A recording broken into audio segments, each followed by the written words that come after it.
Jesus deixava claro quando ele dizia: meu reino não é deste mundo.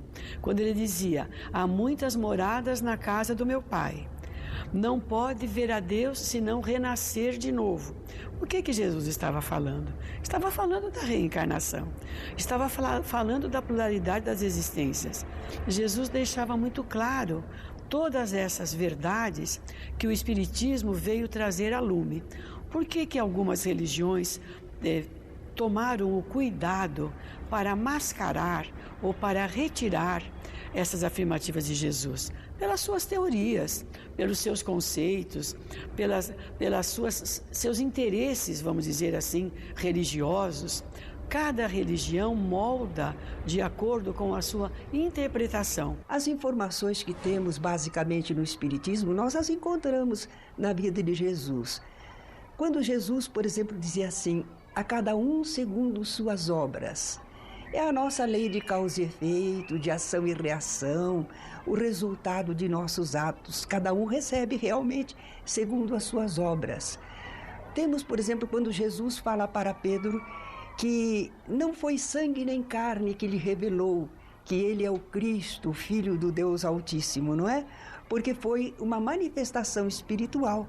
Pedro foi o intermediário. Então Jesus está afirmando a comunicação espiritual entre nós. Fica claro para todos nós que algumas religiões, após a passagem de Jesus, modificaram nas suas traduções e nas suas interpretações a essência divina do amor do Pai que Jesus trouxe para nos falar. Então, realmente havia no Evangelho de Jesus as afirmativas básicas da doutrina espírita, mas a ignorância humana, que não compreendeu direito, ou a má-fé, não querendo que estes ensinamentos perseverassem na humanidade, fizeram a deturpação, a ocultação desses ensinamentos.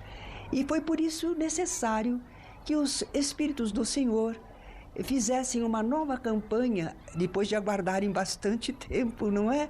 1857 anos para a publicação de O Livro dos Espíritos, aguardaram bastante, mas quando viram que esses ensinamentos básicos estavam ficando ocultos, então eles vieram e romperam essa barreira, romperam esse obscurantismo e reeditaram a mensagem de Jesus. O Espiritismo apresenta Jesus como um espírito superior que tem conhecimentos de ciência, da extensão maior da bondade, de forma que ele se apresenta como um espírito que está, do ponto de vista da evolução, à nossa frente, embora tenha começado da mesma forma como todos nós, mas aprendeu muito mais rapidamente, e o Espiritismo diz que os espíritos, nessa circunstância, aqueles que aprendem mais na estrada da evolução, se voltam para ensinar aqueles que ainda não aprenderam tanto. E o Espiritismo, então, tem Jesus na condição de um educador espiritual. Ele apresenta para o mundo noções da verdadeira realidade espiritual do homem. Jesus é esse espírito tão grandioso que ele não cabe nas páginas da história. O Espiritismo vem como consolador prometido com o compromisso científico, filosófico de devolver à humanidade esse Jesus que ficou perdido nos cultos, que ficou perdido atrás de toda uma política humana, que ficou sepultado numa teologia e que esqueceu do amor. A proposta espírita é de trazer Jesus para o cotidiano, na vivência interpessoal, na vivência intrapessoal e na experiência coletiva.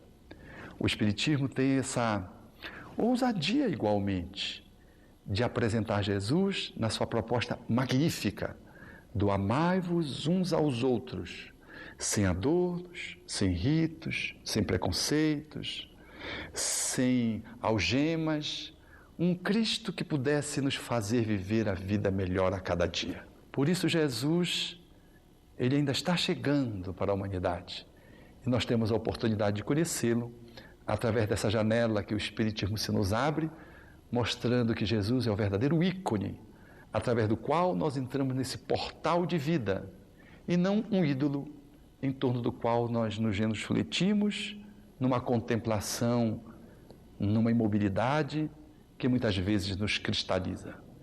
Jesus é o divino apelo nos conclamando a libertação através da caridade. No mundo espiritual, como Jesus vem atuando sobre o planeta Terra? O aperfeiçoamento da humanidade segue sempre em marcha progressiva? E qual o seu papel nesse processo? Voltamos já.